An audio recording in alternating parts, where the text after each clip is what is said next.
Bayangkan, Indonesia tahun 1928 belum ada merah putih berkibar di langit. Belum ada lagu Indonesia Raya dinyanyikan di stadion. Yang ada hanyalah pulau-pulau yang tersebar, bahasa yang berbeda-beda, adat dan suku yang sering tak saling mengenal. Namun, di tengah perpecahan itu, sekelompok anak muda bangkit menyuarakan tekad suci untuk menyatukan seluruh bangsa. Mereka bukan pejabat, bukan tentara, bukan bangsawan, tapi mereka adalah pemuda biasa dengan mimpi luar biasa. Inilah kisah lahirnya Sumpah Pemuda, tonggak sejarah yang menyalakan api persatuan Indonesia. Awal tahun 1900-an, bangsa Indonesia hidup dalam penjajahan Belanda yang menindas selama ratusan tahun. Rakyat terbagi dalam berbagai suku dan kerajaan yang dulu berdiri sendiri-sendiri, Jawa, Sunda, Minangkabau, Bugis, Batak, dan masih banyak lagi. Penjajah sengaja menanamkan politik divide et impera atau politik pecah belah agar rakyat tidak pernah bersatu. Namun di angin perubahan mulai terasa.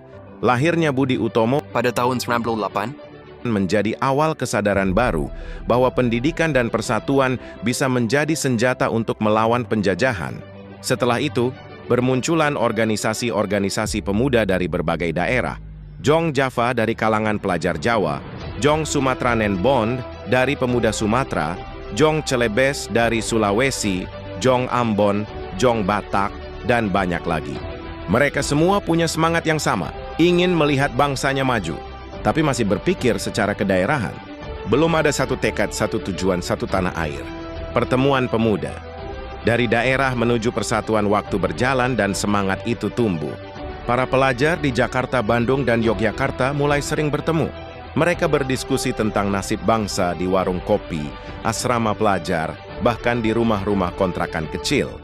Salah satu tokoh pentingnya adalah Muhammad Yamin, seorang pemuda dari Minangkabau yang memiliki pandangan luas tentang persatuan bangsa. Ia sering berkata, kita tidak bisa maju bila hanya berpikir tentang Sumatera, Jawa, atau Sulawesi. Kita harus berpikir sebagai satu, Indonesia. Gagasan ini disambut oleh pemuda lain seperti Soe Gondo Jojo Poespito, Wage Rudolf Supratman, Amir Syarifuddin, dan Joko Marsaid. Dari sinilah muncul ide besar, menyelenggarakan Kongres Pemuda yang akan menyatukan seluruh organisasi pemuda dari berbagai daerah. Kongres Pemuda pertama dan kedua. Kongres Pemuda pertama digelar pada tahun 1926.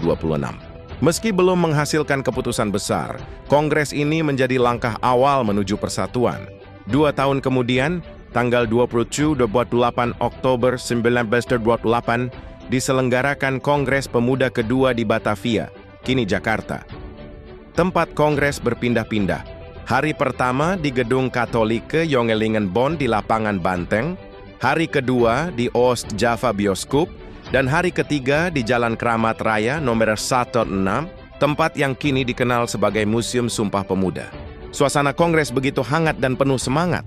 Para pemuda dari berbagai latar belakang hadir, Jawa, Sumatera, Sulawesi, Kalimantan, Ambon, dan lain-lain. Bahasa yang digunakan pun mulai berubah dari bahasa Belanda menjadi bahasa Melayu, yang kini kita kenal sebagai bahasa Indonesia. Di tengah kongres itu, Muhammad Yamin menyampaikan gagasannya yang berani. Tanah air kita satu, tanah air Indonesia. Bangsa kita satu, bangsa Indonesia. Bahasa kita satu, bahasa Indonesia. Lahirnya lagu Indonesia Raya. Malam hari sebelum kongres berakhir, seorang pemuda sederhana bernama Wage Rudolf Supratman maju ke depan membawa biola. Dengan suara pelan dan penuh perasaan, ia memperdengarkan sebuah lagu yang ia ciptakan sendiri, lagu yang kelak akan mengguncang jiwa seluruh bangsa, Indonesia Raya. Saat nada-nada pertama terdengar, semua yang hadir terdiam. Beberapa meneteskan air mata. Bukan karena liriknya panjang, tapi karena getar semangatnya membangkitkan harapan bahwa negeri ini bisa merdeka. 3 Ikrar Sumpah Pemuda. Pada tanggal 28 Oktober 1928, setelah 2 hari diskusi panjang, para pemuda akhirnya mengikrarkan tekad suci.